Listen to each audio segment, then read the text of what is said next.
We'll begin our line of questioning today with Mr. Lawrence. Mr. Lawrence, the floor is yours. You have 6 minutes, sir. Thank you, Mr. Chair, and my questions will all be directed towards you, Mr. Rousseau. I just want to, first of all, level set and make sure that Canadians are aware of the actions that Air Canada has taken. And it's my understanding that on December 4th, you announced that your basic fare would no longer include carry-on luggage. Is that correct? Starting January 3rd. Thank you for the question. That is correct for just the North American sun markets. Thank you for that. And that if someone wanted to have a carry-on, they could either upgrade to a higher fare or they could pay a $35 fee. Is that correct as well? Well, pay a $35 fee to check it in. Yes, that's correct. Correct. Okay. Thank you. And so. I understand, and your predecessors here at WestJet made an excellent point of debundling the various elements, and that makes sense to me. But here's my fear: is that instead of those dollars going back to those folks who want to travel without a carry-on, that it will just go to Air Canada's bottom line.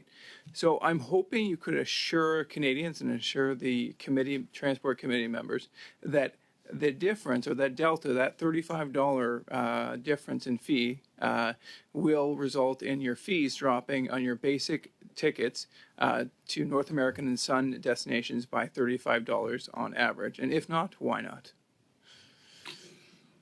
Again, thank you for the question. That's going to be a function of the competitive marketplace that we operate in. As I mentioned in my opening comments, we have three very good competitors in Flair, WestJet, and Porter. And so the basic fares are typically, now that they're completely comparable, they'll be also priced probably comparably as well. And again, we'll see how the market reacts with four competitors offering the same product in a very transparent fashion. And I cannot put forward any type of potential price changes, because that's against the law for me to do that, frankly. But the market will determine that, and now the market is more competitive. But clearly, you have done internal work which would show the revenue that will be generated by charging basic ticket fares $35 to check a carry-on item. I would remind you, sir, that this is not just a kangaroo court. This is Parliament here, and we have the ability to compel any document that we require. So I would ask you again, what will be the revenue generated? You've done these calculations. What will be the revenue generated by the carry-on fee? I don't have, thank you again for the question. I don't have that information. I can certainly refer to Mark Gallardo, our EVP of Network and Revenue Management, and to provide a little more detail. But certainly, some of the information that you may ask for will be confidential, commercially sensitive. But we are certainly willing to work with the committee to provide the information, if not today, if it's not commercially sensitive, certainly shortly after the meeting. Thank you. Thank you, and I appreciate that. And this committee does have the ability to keep information confidential if it so deems to. So that might be a solution, but would definitely like that. And then I'd like to just sort of flip back to the pricing again. I know as well that as a major corporation, a billion-dollar corporation, you would have done pricing analysis, economic analysis as to what the introduction of a carry-on fee would do to pricing. And I don't think you just wake up in the morning and say, this is the price of the flight from Vancouver to Winnipeg. So what WestJet told us that the difference between their ultra basic and their basic was 14%. What will be the difference between the flight costs on average on January 2nd and January 3rd? Again, thank you for the question. It's going to be a function of the competitive forces, but possibly Mark Gallardo can provide a little more detail on that type of question, if I can defer that to him. Sure. The work that we did is to assess how to make sure that Air Canada is very competitive in the domestic market. in our view was that offering this product would make Air Canada competitive and therefore would, obviously help its revenue streams in being competitive. That's the assessment that we did, and we deemed that being uncompetitive was not a good outcome for Air Canada. So Mr. Gallardo, I think you might have given away the plot a little bit there. You just said that the reason why you put in a fee or removed carry-on baggage as part of a basic fare was to increase revenue. That's the why you've done this?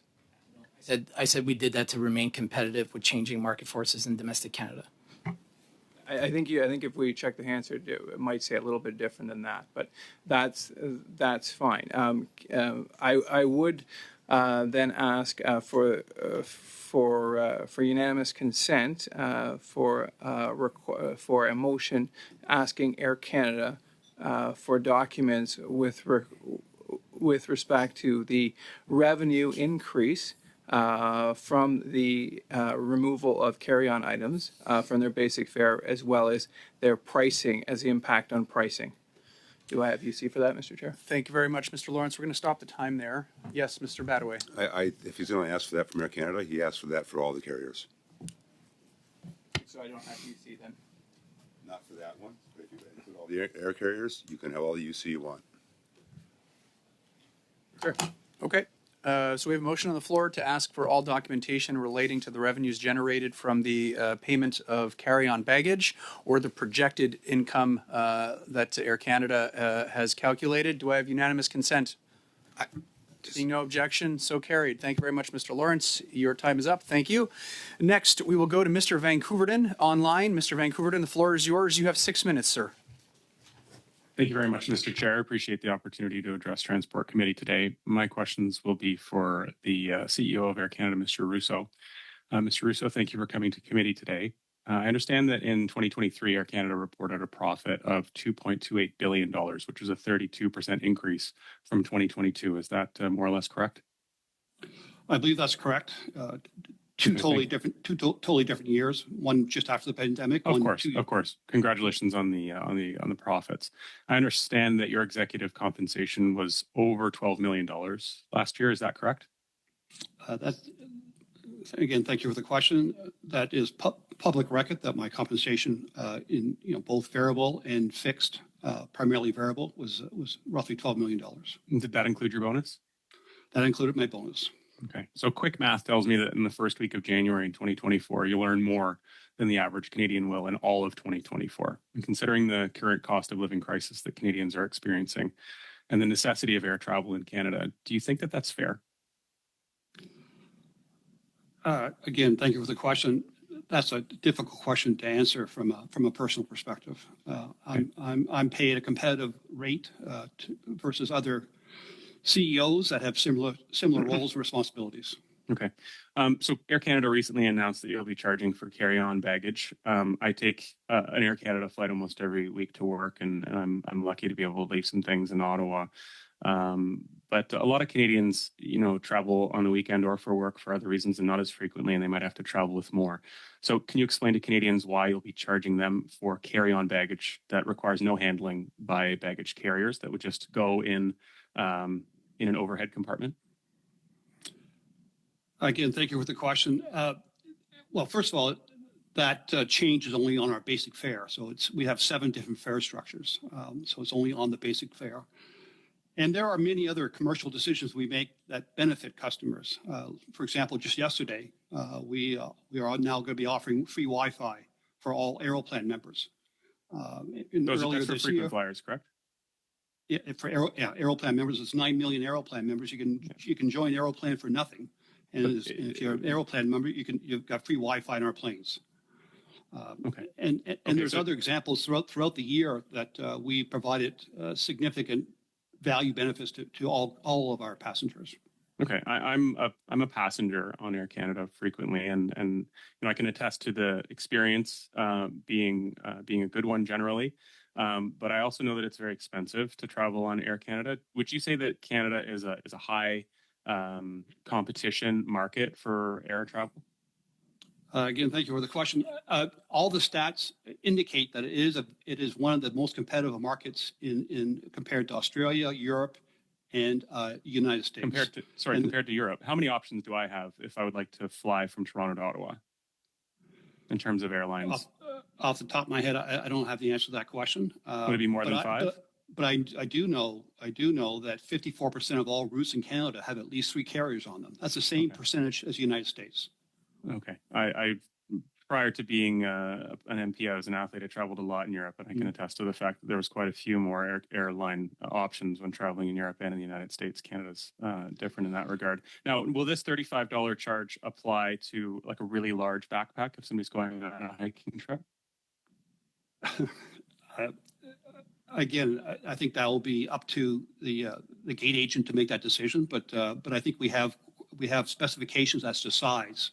Right. And so let me put it this way then. So I say I'm planning on taking a trip and I'd like to do some hiking. So I bring some shoes and whatever, and I plan on putting it underneath the seat. So I plan on bringing it on as my personal item, experiencing no cost associated with that. But I arrive and I check in and the gate agent says, actually, it's too big to go under your seat, even though, I could probably get it in there. So they're telling me that it's actually carry-on baggage. What will I be charged at the airport to put it in the overhead compartment? Well, we believe, thank you for the question. We believe our gate agents will be reasonable in the circumstances. Do you know the amount that it'll cost, though?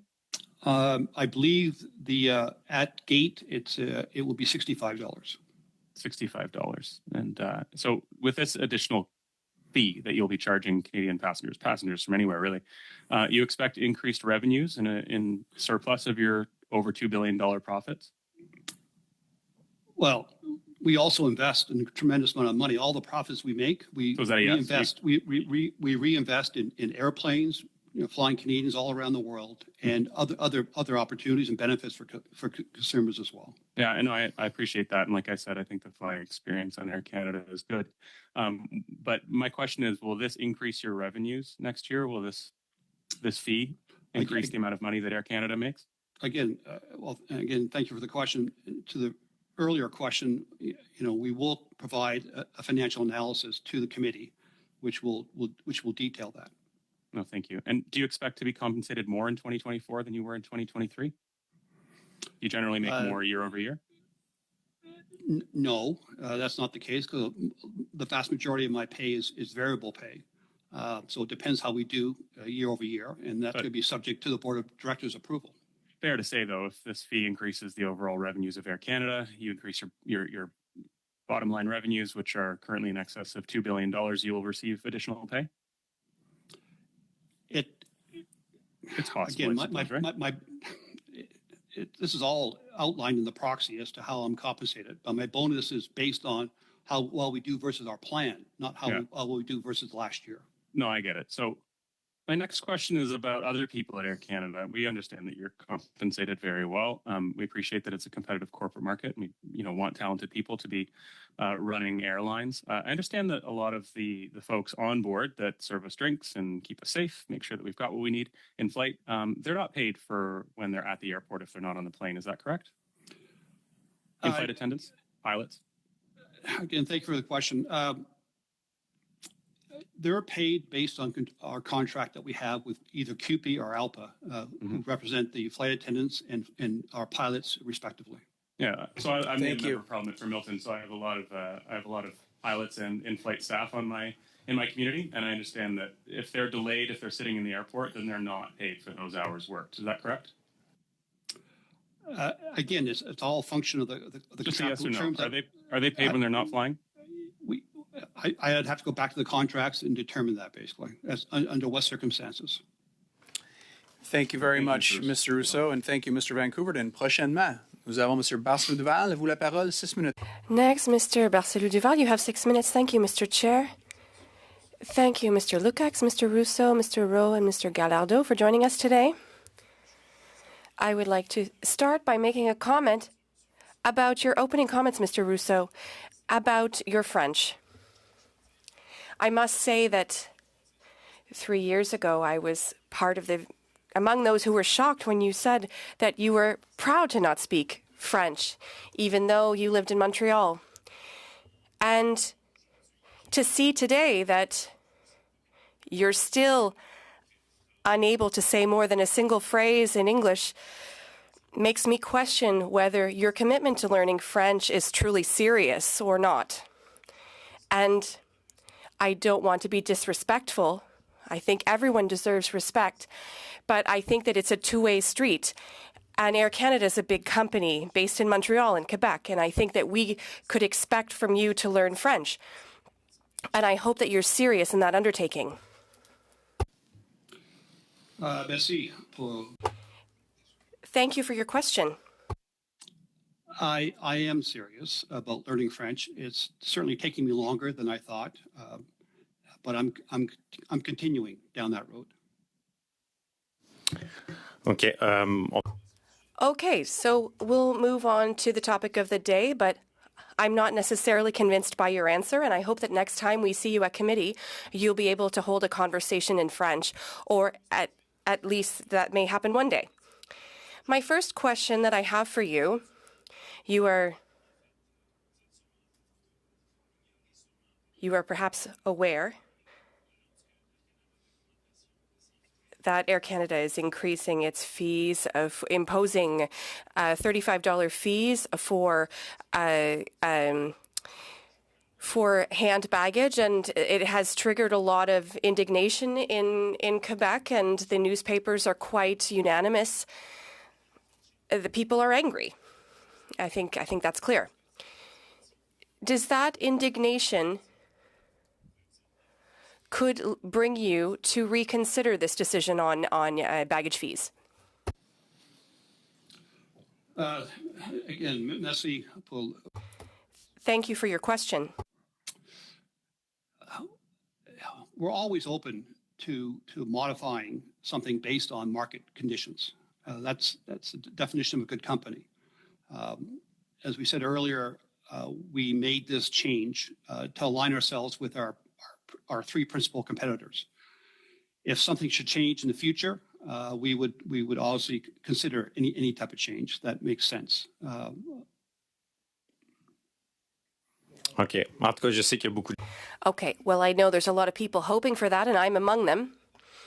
Air Canada, in Canada, I think it's the number one company, if I'm not mistaken. You hold about 50% of the domestic market in Canada, in Montreal. In any case, I know that it's even more than that. Roughly 47%. We're pretty close to 50%. But the question that I would like to ask you, nobody is contesting the fact that Air Canada is number one.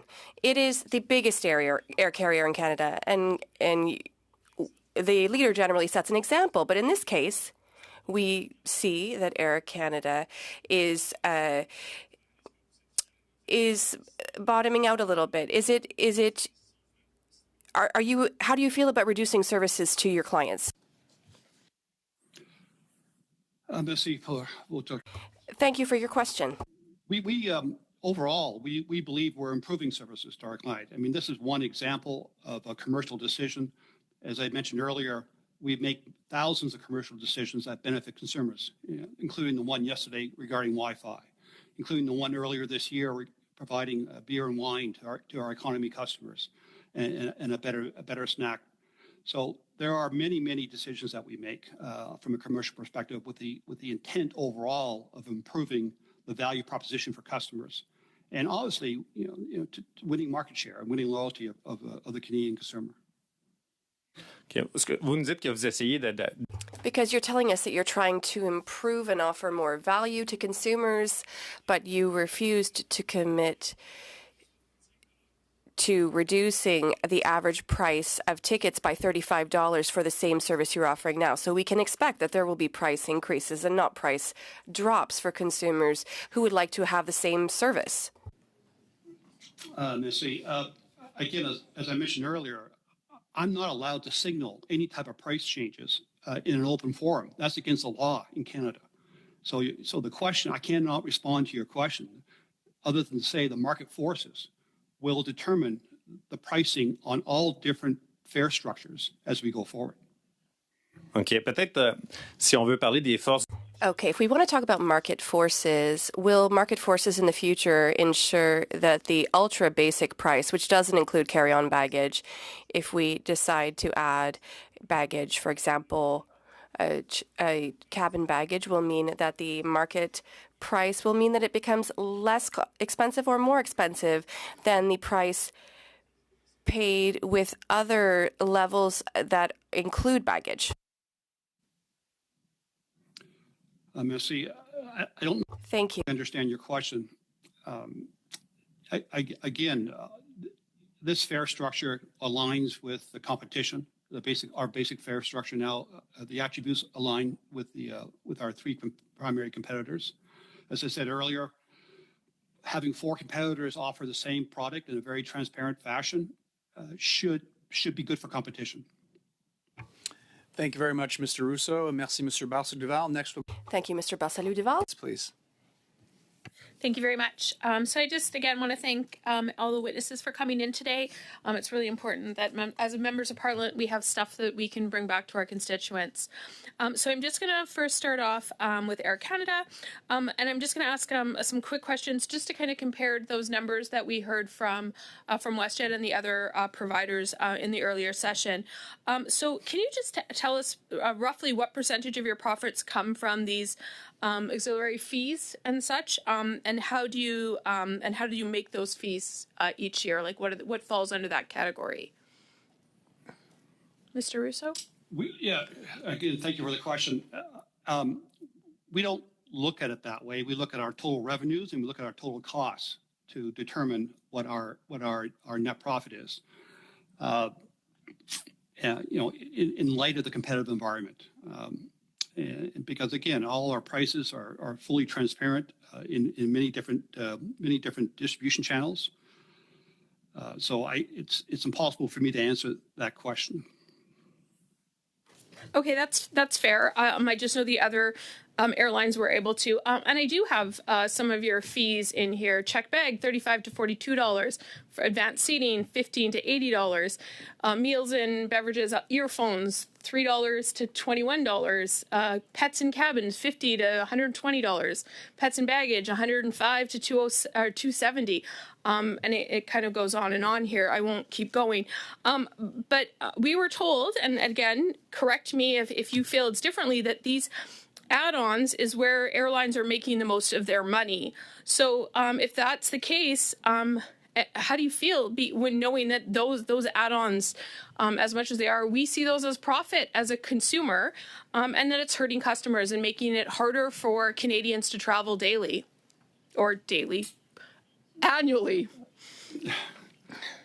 Thank you for the question. Again, we look at the overall cost to the consumer when we obviously generate our revenue, and although we have the visibility on the fees that you mentioned, it's all part of an overall delivery of a product to the customer, and that we hopefully is competitive. It has to be competitive for us to stay in business. That's fair. And I know that we heard from the other airlines, specifically about the external fees. So my colleague mentioned some of the other fees that come along with that: air security or air travel security, the airport improvement fees, and the other airlines suggested that maybe if we lowered those fees, if the government was able to lower those fees, that it would save travelers money. But we also know that companies like yours are responsible to their stakeholders and showing that they're making money. So what is the guarantee that if we can manage to get the government to lower some of those access fees, external fees, that we will see that savings being passed on to the consumer? Again, thank you for the question. And again, I want to just reiterate something I said in my opening comments, that the average fare in Canada has dropped by 50% since 1990.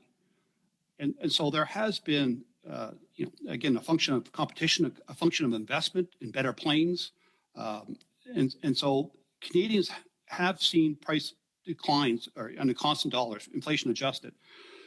However, to your point, Canada has a very unique model here, user pay model, which doesn't exist anywhere else in the world. And it does cause higher prices for passengers to pay. We talked about this for decades, and unfortunately, it hasn't changed. And I would probably, I don't know what my competitor said in the earlier hour, but I certainly, if rates did come down, some of these fees did come down, then that should generate more traffic, and filling more seats on a plane is good for everybody, for consumers and for Air Canada, because it should lower the price. Yeah, and I'll be honest with you. WestJet mentioned about filling 5 million empty seats on their carriers and such, and I can only think that even if we dropped everybody's fee just a little bit and had a bunch of people purchasing seats, that there would still be a huge profit. And I'll be honest, before my colleague mentioned the number in the billions, I had no idea. So I just think that there's got to be a better way to lower prices so that more Canadians can travel, which will, in theory, still continue to make the airlines billions of dollars with a B. Yeah, billions of dollars, which we reinvest in new planes to take Canadians around the world and to be more efficient from a carbon emission perspective, and for a lot of good reasons. Thank you very much, Ms. Dance. Next, we'll go to Dr. Lewis. Dr. Lewis, the floor is yours. You have 5 minutes, please. Oh, Dr. Lewis, I believe you're on mute. I'll restart your clock when you're ready. Sorry about that. Thank you, Chair. And I just want to thank the witnesses and also to inform you, Chair, that I would like to give a minute of my time to my colleague, Mr. Lawrence. My question is going to be for the CEO of Air Canada, Mr. Rousseau. Mr. Rousseau, we know that government regulations, fees, and taxes overall in Canada carry a big weight on the airlines' operations in Canada. This is one of the reasons why it's more expensive to fly in Canada than other countries. And we heard this during our study of airline competition, and we also heard that here today. Would you agree that when governments dump higher taxes and fees onto airlines, that has a consequence of raising the prices of tickets on the average traveler? Thank you for your question. I absolutely agree with that statement. It also potentially provides barriers to entry for new entrants. And we also heard today that this government's airline taxes, rents, and fees are actually out of control. And we heard evidence that it's 30% of the actual domestic fare is on government fees. Isn't it true that other countries avoid flying through Canada just to avoid the high, out of control government fees? Thank you for the question. That may be true. I don't have evidence of that, but that would be a logical conclusion to the high cost structure we have here in Canada. We heard that here today, but thank you for giving that forthright answer. So if we look at this government's taxes and fees and regulations, like the carbon tax, it's clear that this is largely responsible for why Canadians pay more to travel than in other countries to travel in Canada. Again, thank you for the question. It's a combination of factors. It's one, our business model is a user pay model, as I mentioned before. So, for example, airports have to charge customers a AIF to build a capital fund to build infrastructure. In other countries, that's funded differently. So there's a combination of taxes from the government of Canada and from the fact that we have a unique model here, a user pay model. How much carbon taxes does Air Canada pay in 2024? Thank you for the question. That's a very good question. I wish I had the answer, but I can certainly provide it post this meeting. Okay. We heard from WestJet that they paid $10 million, and we heard that they'll likely pay in excess of $100 million by 2028. Can you give us an idea of what the impact of, say, for example, and you're a much larger airline than WestJet, is that not correct? Yes, WestJet's not public, so I don't have their information, but before in 2019, we were roughly 3.5 times their size. Okay. So could you explain what, if WestJet is potentially paying in excess of 100 million by 2028, I would assume that yours would be around 300 million. Can you explain what a carbon tax cost of that would have, the impact that that would have on the cost of flights for average Canadians? Well, again, thank you for the question. And we fly roughly 50 million customers a year. And so that would increase the cost by roughly $6 or $7. Okay, so essentially the increase in the carbon tax would be passed on to customers who would pay higher fares. I mean, that would be, that would be a logical assumption to make. Thank you very much, Dr. Lewis. It's 4 minutes in. I'll now pass the floor to Mr. Lawrence. Thank you, Mr. Chair. At this point, I'd like to move a motion that at the conclusion of the meetings of Air Canada's plan to impose carry-on baggage fees, that the committee expand the study by an additional 3 meetings with a focus on how government policy has increased the cost of air travel, and produce a final report for the study that includes proposed areas where these fees can be reduced with the intention of lowering costs Canadians pay for airfare. Sub B, report to the House its recommendations that the government undertake a review of all federal fees, taxes, and charges applied to airlines and airports, and that the review include proposed areas where the fees can be reduced with the intention of lowering costs Canadians pay for airfare within 30 days, and that clause of the motion be reported to the House at the earliest opportunity following the adoption of this motion. We have it translated, and it should be arriving in your email. Thank you very much, Mr. Lawrence. I'll turn the floor over to Mr. Van Koeverden on a point of order. Thank you, Mr. Chair. Do you have a speaking list already for this motion? Can I be on it if not? We do not, Mr. Van Koeverden, but what we are going to do is probably suspend to ensure that we can all get a copy of this, and then members can determine how we'd like to proceed. Can I speak before we do that? I'm gonna let Mr. Lawrence finish, and then from there I'll turn the floor to Mr. Badaway, who had his hand up first.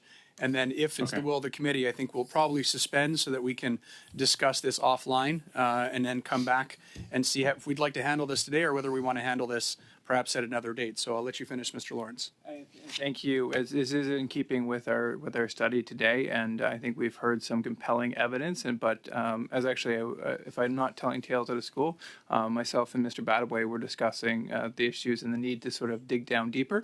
And I think the additional 3 meetings would give us the opportunity to do so. Thank you. And if I may, Mr. Chair, with all due respect to the time that we have left with the witnesses, which are very valuable, and was asked by Mr. Lawrence in the first place, if we can actually have this in writing and deal with it at the next meeting. I know some of the questions that I have are going to drive towards this. So I would ask Mr. Lawrence if we can have this, we can deal with it at the next meeting under a UC motion. Mr. Badaway, it is in writing and it is of course translated, so it is available for you to review. If we want 2 minutes, we would like to have a vote today. If you have the votes to adjourn it, you have the votes to adjourn it for another day. That's fine, but we would like to have this vote and dealt with today.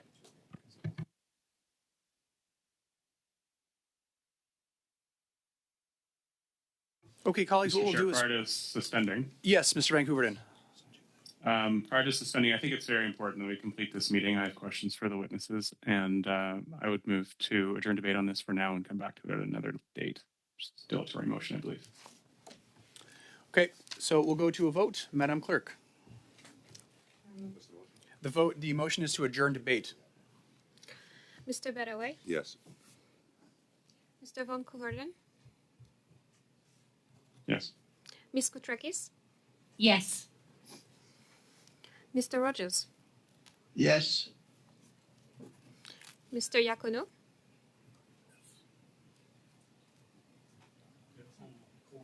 Yes, en micro. Mr. Iacono, may I get your vote? Yes.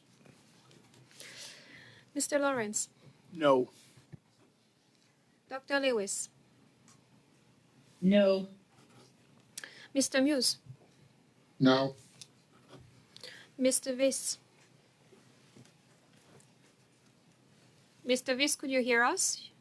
You can do a sign of thumbs up or thumbs down for telling which vote you're doing. I hope you can hear it. I don't know if you can.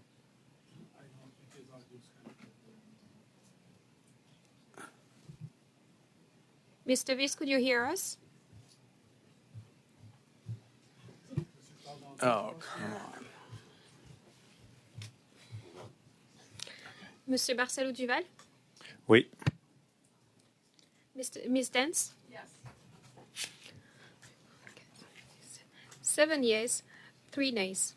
Thank you very much, Madam Clerk. And I believe that was the end of the time that you had, Mr. Lawrence. So I'll turn the floor now over to Mr. Badaway. You have the floor, sir. 5 minutes. Thank you, Mr. Chair. And I want to start off by saying this, and it's not indifferent to what I was saying to the witnesses earlier in the earlier panel, is that this is all about affordability. And that means adjusting your discretionary costs, and I say discretionary costs, accordingly in the best interests of the customer.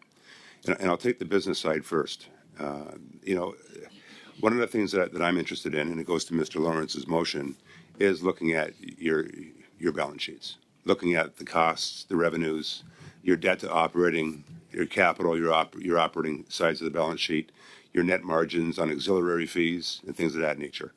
I find it really hard to believe that when we're looking at affordability, that a CEO can earn $12 million in a year, but yet wants to collect auxiliary fees off the customers that doesn't even come close to that, again, as a discretionary cost.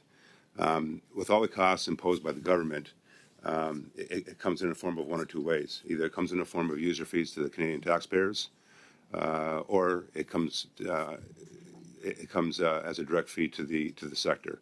So I want to repeat myself. Those fees either are subsidized by the Canadian taxpayer, or they come in a form of user fees by the airline sector. It's that simple. When we talk about debundling, easy word to say, debundling, it simply identifies the expenses. And with that, the question is, who pays for those expenses? Are they paid for by user fees, or are they paid for by subsidies by Canadians? Now I'll inject the parliamentary theatrics into the discussion, the politics, as was outlined by our Conservative colleagues. Their narrative today, and it was outlined by one of the members, is that either it's fees or it's the carbon tax. So let's dig a bit deeper on that. Fees. Okay, once again, and I apologize for being repetitive, but I want you to understand this. Fees are the cost of doing business within your sector. That's the business you're in. Or the carbon tax. Costs related to climate change. Once again, we go back to the premise. The premise is those fees within your sector are paid for through user fees, or they're subsidized by Canadian taxpayers. Carbon tax. Either those fees are paid for by the polluters, or they're subsidized by the Canadian taxpayer. Once again, who pays? And quite frankly, isn't that what this discussion is all about today? Who pays? Subsidy by the Canadian taxpayer, or user fees? So we can have many meetings coming up speaking about all the auxiliary fees, all the operating, all the capital, your debt, operating, all that. It all boils down to one thing. Who pays? What's non-discretionary? What's discretionary? So my question, number one, and it goes to Mr. Lawrence's motion, are we able to sit down? It was a question I asked the CEO from WestJet. Do you really want to deal with this? Then let's deal with it. Let's sit down and see those balance sheets, see the revenues, the net profits that you're making. Let's take a look at it. And let's make decisions based on those discretionary costs and decisions versus the non-discretionary, and come up with some new solutions with respect to the user fee structure versus the subsidized structure. Is Air Canada willing to do that, Mr. Rousseau?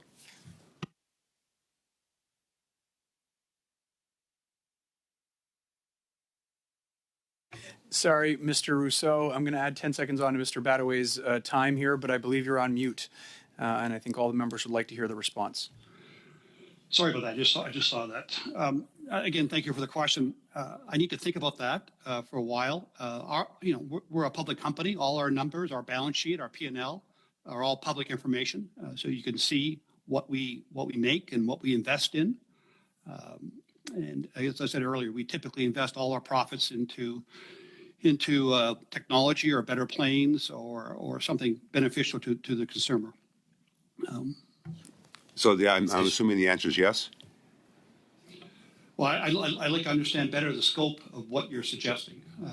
And the debate on our model here in Canada, on a user pay model versus a subsidized model, which the U.S. has, for the most part, much closer to the U.S. model. That debate's been going on for some time. And I think we all understand the pros and cons of each one. I'm certainly willing and able to continue that debate as we go forward. That's the crux, Mr. Chair. That's the crux of today's discussion. We can talk about the politics, we can talk about the parliamentary theatrics that has been going on for the last 2 hours, but the bottom line is affordability. And then based on that, is it a subsidy from the Canadian taxpayer or is it a user fee? So if we want to get to the bottom line, if we want to get to that, then I believe that discussion, I'm talking. Just to get to that, I'm talking. Shut your mic off. To get to that point, that discussion has to happen. So again, the question I had for WestJet was to in fact ask for those so that we can get to those conclusions. And again, it goes to Mr. Lawrence's motion, because if we don't get to those conclusions, Mr. Lawrence's motion is useless. And I'm asking Air Canada for the same thing. So if you really want to have a discussion, then let's have it. Thank you, Mr. Badaway. I have a point of order that I have to address with Mr. Lawrence. I understand we get passionate, and I know Mr. Badaway to be an honorable member, but telling a witness to quote unquote shut his mic, I don't think is appropriate. Not appropriate. Thank you very much, Mr. Lawrence. I'll ask all members to ensure that they direct any questions through the chair, and I'll make sure that any actions that are required are indeed put in place. I have Dr. Lewis's hand up. Is that still something you'd like to discuss, Dr. Lewis? Is that addressed by your colleague, Mr. Lawrence? Thank you. It was addressed by my colleague, Mr. Lawrence. Thank you very much, Dr. Lewis. The inappropriateness of speaking to witnesses who come here and give their time. I think it's highly inappropriate to treat witnesses like that. Thank you very much, Dr. Lewis. I'll now turn the floor over to Mr. Barcelou-Duval. Mr. Barcelou-Duval, à vous la parole, 2 minutes et demie, s'il vous plaît. You have 2.5 minutes, sir. Thank you, Mr. Chair. I think with everything that's been said today, it's clear that the reason evoked by Air Canada is competitiveness. They say we need this to be competitive. And from my perspective, I think I've already expressed my disagreement. Air Canada should be a leader, and it should be setting the tone of the industry. And it should be aiming high instead of low. We're talking about $2.28 billion for 2023 in business activity and $1 billion in the last quarter. I think you would have a hard time. I would like to table a motion for unanimous consent as follows: that Air Canada inform the committee of the number of hours that Michael Rousseau has spent learning French since 2021, with a breakdown by month, week, and year. Thank you. Thank you very much, Mr. Barcelou-Duval. The terms of this, yes, I see your hand up, Mr. Van Couverden. Is that correct? You have your hand up, sir? If you were commencing, SKC, vous êtes comment? Are you asking for a list, for the speaking list? Yes, I'm starting speaking list. You have the floor, Mr. Van Couverden. Merci, monsieur. Thank you, Mr. Chair. Currently, I have the same question for Mr. Rousseau, because when I started learning this job 5 years ago, my French was also very limited, and I got to work, and I'm proud of my progress. But I have a lot of work to do still. But it's important in Canada to work in both official languages. And my question for Mr. Rousseau is, how many French lessons are you taking each week to learn French? And I support the motion by Mr. Barcelou-Duval. I commend Mr. Rousseau on his progress, but I would like you to encourage to keep up the work. Van Couverden. Thank you very much, Mr. Van Couverden. Questions and comments? Do I have unanimous consent to adopt the motion put forward by Mr. Barcelou-Duval? I do. Merci beaucoup, Mr. Barcelou-Duval. So adopted. Thank you very much, Mr. Barcelou-Duval. Next, we have Ms. Dance. The floor is yours. You have 2.5 minutes to end us off today. 3. You're right. Excuse me, 3 minutes, 30 seconds added on from your previous time. Thank you. Sorry.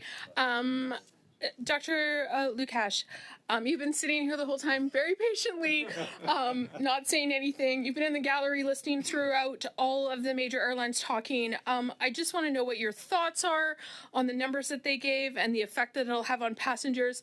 And more so, what are your thoughts on the claims that are being made by the airline about how that these things will lead to lower costs for passengers? So I have 2 minutes and 30 seconds left, so go ahead. Thank you for the question. I feel that perhaps two different questions got entangled here today. One question is about price transparency. When an average consumer, or even a naive consumer, goes online to shop for their ticket, how easy will they know how much they are going to be able to travel for? What will be the total at the end? And all these add-on junk fees actually get in the way of knowing what the price is to be paid at the end of the day. Airlines could still give passengers discounts for not having a carry-on or baggage, and I have no issue with that. It's just about how the information is presented to the consumers that I am concerned about from a passenger rights perspective. The second question is a question of how air travel in Canada is funded. It's an important question, but it feels that perhaps we are digressing from why this committee convened today's meeting. In terms of the funding model, certainly there will be a lot to do to look at how airports are being funded. The airport improvement fee is a question. There's no oversight over how the airports operate. There's a long history of how those powers were transferred from the government to the airports, and it's a way of evading responsibility to the public. Having said that, I also agree with those who question where's the money going to come from eventually. Somebody has to pay for it. There's no free lunch. For those airline executives who claim that some of those fees should be lowered from the government, what they call government taxes, I want to hear personally as a passenger, who is going to pay for it? I have a neighbor in Halifax who told me he hasn't flown for 30 years for various personal reasons. Why should he be subsidizing my air travel? How can we do it fairly? These are all important questions. But from a passenger perspective, the immediate question is, how is it possible in 2024 that even though there are laws talking about price transparency, there are regulations, still such junk fees exist? And that is a problem that the government could and should address very quickly. They could do it with a stroke of a pen as a form of a governing council order. And I urge you to do that. Thank you. Thank you very much, Ms. Dance, and thank you very much, Dr. Lukacs. Colleagues, if you'll permit, I have one question that I'd like to ask that I actually received via social media because I've been live streaming this on my social media platforms. And the question that I was asked that I'd like to pass along to you, Mr. Rousseau, and the team from Air Canada, we all want to see a flourishing air sector in Canada. We all want to ensure that there's competition. Competition drives down price, in theory. The question that was asked that I just received on Facebook was, there are certain routes where Air Canada is the only provider. The people who use those routes, Montreal, St. John, for example, there's a couple of them across the country, have no choice and there is no competition. So in theory, this fee would be detrimental to them because they'd have to absorb the cost because there's no other alternative. Has Air Canada given any thought to perhaps in the routes where there is no competition, removing this increase to ensure that there's no rural-urban divide that exists in a great deal in this country? The question is posed to you, Mr. Rousseau, or anybody here that's joining us in person. Thank you for the question. We'll give that consideration. We hadn't thought about that. But please understand, we may be on a route by ourselves, but any other airline can join and be a competitor on that route. They choose not to. Air Canada provides more regional service than any other airline in Canada, and we're not scared of competition. So if our competitors want to come on those routes, I know there's space available at the regional airports. They can do that. They chose not to do that, basically. Thank you very much, Mr. Russo, and we do look forward to hearing back on you on considering that, and we'd share that perhaps included in our report. With that, I want to thank all the witnesses for joining us today, Dr. Luchach, representatives from Air Canada, for contributing to this very important study for Canadians. I want to wish everyone a happy holidays if we don't see you, and of course, I want to say a special thank you to our clerk. It is her last meeting as the clerk of our TRAN committee, so thank you very much, Madam Clerk. We wish you all the best in your next challenges. With that, safe travels, anyone. This meeting is adjourned.